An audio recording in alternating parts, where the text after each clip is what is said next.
Mais pour commencer, cette question, Hamid Karzai se rendra-t-il au chevet du Panjshir?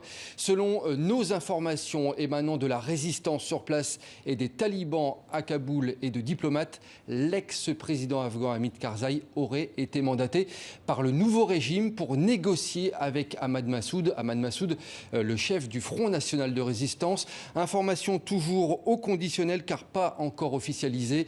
La résistance affirme en tout cas que le fils du commandant Massoud ne capitulera jamais. En tout cas, aujourd'hui, encore d'intenses combats se sont déroulés aux portes de la vallée avec des dizaines de morts de part et d'autre. On voit cela avec Sophie Goldstein.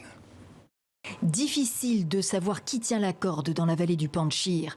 Impossible même, faute d'informations indépendantes.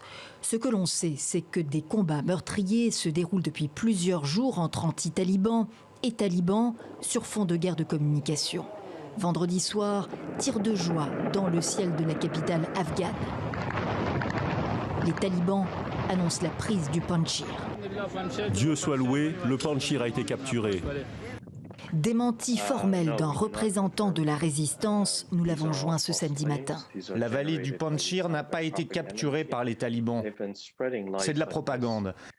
Parce qu'ils ne peuvent pas gagner la guerre sur le terrain. Ils mènent une guerre de propagande.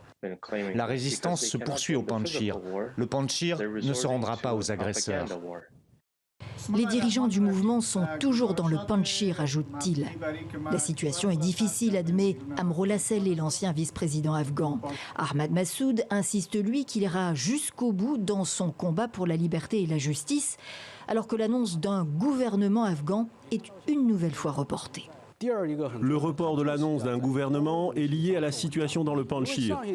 Je crois que les talibans veulent un gouvernement inclusif et la répartition du pouvoir avec les anti-talibans sera prise en compte. Le Front National de Résistance affirme avoir refusé 2 postes ministériels. Il y a eu des propositions et nous les avons rejetées il y a plus d'une semaine. Depuis le début, nous disons que pour nous, négocier va au-delà des intérêts particuliers et du Panjshir. Un gouvernement réellement inclusif, représentatif de tous les Afghans et un pouvoir largement décentralisé. Voilà l'objectif déclaré du camp Massoud. Pour leur part, les Occidentaux, Union européenne, Royaume-Uni, États-Unis ont fait savoir qu'ils ne reconnaîtraient pas un gouvernement taliban et qu'ils conditionnaient la poursuite du dialogue engagé avec le nouveau régime au respect des droits humains, notamment le respect des droits des femmes. Et à Kaboul, on retrouve Wilson Fache, correspondant de TV5 Monde en Afghanistan. Wilson, est-ce que vous avez l'information comme quoi Hamid Karzai a bien été mandaté par les talibans pour gérer la situation dans le Panjshir? Alors à cette heure-ci, je ne suis pas en mesure d'infirmer ou de confirmer cette information. Une information qui ne serait finalement pas si surprenante. Pourquoi?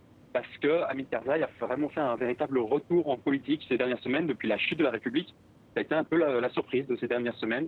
C'est ce retour en politique de l'ex-président, accompagné aussi par l'ex-vice-président Abdullah. Ensemble, les deux hommes se sont mis en tête de convaincre les talibans de former un gouvernement plus inclusif. Et c'est vrai que Hamid Karzai est revenu dans le jeu politique, est redevenu un personnage incontournable. Et donc, il ne serait pas si surprenant que les talibans l'aient mandaté de négocier avec la résistance dans le Panjshir. Wilson, en tout cas, pendant ce temps, on attend toujours la composition du gouvernement. Elle tarde. Pourquoi ?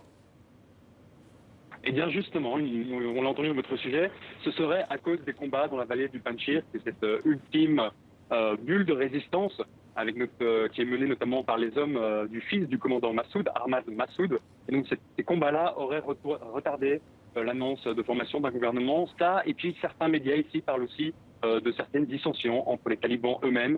Et puis aussi, on peut rappeler que les Américains sont partis il y a seulement 5 jours, c'est peu. Et c'est donc finalement pas surprenant qu'un gouvernement taliban ne soit pas encore en place. Alors, pendant ce temps-là, l'opération séduction des talibans se poursuit. Ils souhaitent montrer que la vie reprend son cours. Exemple avec le redémarrage des vols intérieurs dans le pays.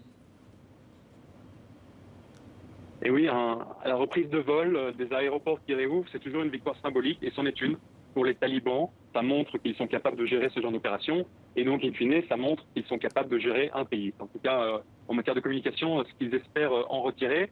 Mais ce qui est intéressant avec la reprise un peu partielle de ces vols, c'est la réaction des gens ici. Moi, j'ai rencontré des gens qui attendent que ça, la reprise des vols, pour en fait pouvoir sortir du pays.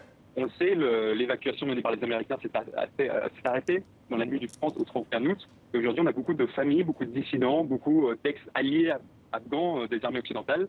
Et elles n'attendent que ça, le retour des vols commerciaux internationaux, pour pouvoir enfin quitter l'Afghanistan. Wilson Vache en direct de Kaboul en Afghanistan. Merci beaucoup.